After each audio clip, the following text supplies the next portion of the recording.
पुण्यात्मा हो, ऐसे लोगों की बहुतायत होगी, कोई कोई विरला ही संत पुरुष होगा। आवाज की दुनिया के दोस्तों, भीम ने तीसरा आश्चर्य देखा कि गाय अपने बछड़े को इतना चाटती है कि बछड़ा लहूलुहान हो जाता है। कलयुग का आदमी शिशुपाल हो जाएगा। सज्जनों, बालकों के लिए ममता के कारण इतना तो करेगा कि उन्हें अपने विकास का अवसर ही नहीं मिलेगा। किसी का बेटा घर छोड़कर साधु बनेगा तो हजारों व्यक्ति दर्शन करेंगे, किंतु यदि अपना बेटा साधु बनता होगा तो रोएंगे कि मेरे बेटे का क्या होगा। सज्जनों, इतनी सारी ममता होगी कि उसे मोह माया और परिवार में ही बांध कर रखेंगे और उसका जीवन वही खत्म हो जाएगा। अंत में बेचारा अनाथ की अमानत है, लड़कियां जमाइयों की अमानत है, और तुम्हारा ये शरीर मृत्यु की अमानत है। तुम्हारी आत्मा परमात्मा की अमानत है। तुम अपने शाश्वत संबंध जान लो बस। सहदेव ने चौथा आश्चर्य ये देखा कि 5-7 भरे कुओं के बीच का कुआं एकदम खाली। कलयुग में धनाढ्य लोग लड़के लड़की के विवाह में, मकान के उत्सव में, छोटे बड़े उत्सव में तो लाखों रुपये खर्च कर देंगे, परंतु पड़ोस में ही यदि कोई भूखा प्यासा होगा तो ये नहीं देखेंगे कि उसका पेट भरा या नहीं। दूसरी ओर मौज शौक में शराब कबाब, फैशन और व्यसन में पैसे उड़ा देंगे। सूदखोरी में भी लगभग मूलधन वापस नहीं आता है सज्जनों, किंतु संख्या बढ़ाने के कारण वो ऐसा कर रहे हैं। किसी के 2 आंसू पूछने में उनकी रुचि नहीं होगी मित्रों, और जिनकी रुचि होगी उन पर कलयुग का प्रभाव नहीं होगा सज्जनों, उन पर भगवान का प्रभाव होगा।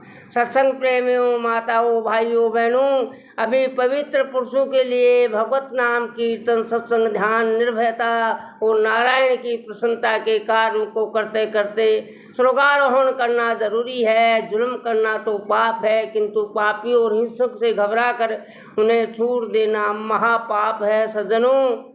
सागरे वस्ती अमृतमय, सागर में अमृत रहता है। विषधर के पास अमृत होता है कि सुंदरी के ओठों में तो लार होती है, पर मूर्ख कवियों ने सुंदरी का वर्णन करते करते उसके ओठों में अमृत होता है ऐसी कल्पना की है, पर वह तो मरे हुए बैक्टीरिया और बदबू होती है, वहाँ अमृत कैसे हो सकता है। आवाज की दुनिया के दोस्तों, सज्जनों, आखिर राजा भोज की नज़र महाकवि कालिदास पर पड़ी और कवि का कालिदास से प्रार्थना की, हे कविराज, अमृत कहाँ होता है। सज्जनों, तब कालिदास ने कहा, यदि स्वर्ग में अमृत होता तो स्वर्ग में इष्ट देवताओं का पतन न होता सज्जनों। यदि सागर में अमृत होता तो सागर खारा क्यों होता।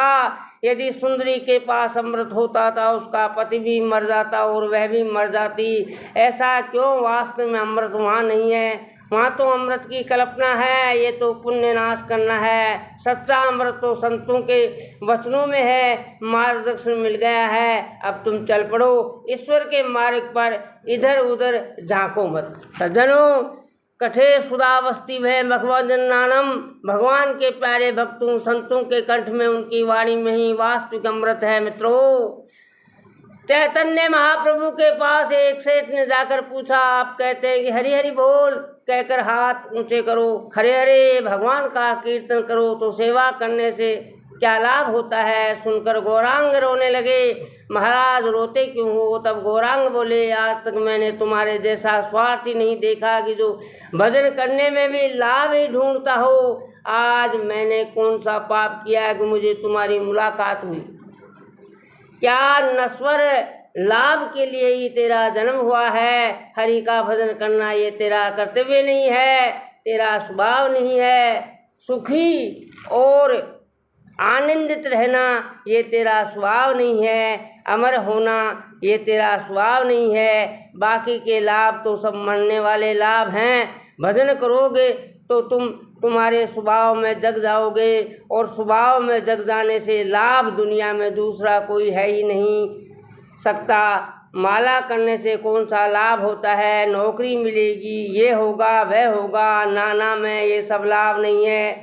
ये सब तो बंधन की रस्सियां हैं, फांसियां हैं, जिन्हें तुम आज तक लाभ मान बैठे हो, वे लाभ नहीं फांस हैं। स्वामी राम तीर्थ प्रार्थना करते थे, मुझे सांसारिक लाभों से बचाओ, क्योंकि शत्रुओं उनमें आसक्ति नहीं होती, मित्रों में सार्थ आसक्ति होती है। शत्रु समय नहीं बिगाड़ते, वे तो समय बचाते हैं। मित्र तो अपने होकर समय बिगाड़ते हैं। आवाज़ की दुनिया के दोस्तों, कोई कहे कि मैं भजन करता हूँ और मुझे इतना दुख क्यों? यदि तुम वास्तव में माला और भजन करते हो, तुम्हारे जीवन में फरियाद नहीं होनी चाहिए।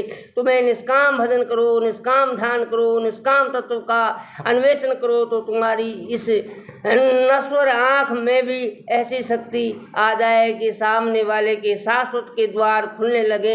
हे जी, तुझमें इतनी ताकत है। आध्यात्मिकता में कोई आगे बढ़े तो किसकी टांग खींचने की जरूरत पड़े ही नहीं, बल्कि ऊपर से सबको उत्साह मिले कि उसे मिला है तो वह हमें भी मिल सकता है। जय श्री कृष्णा, राधे राधे।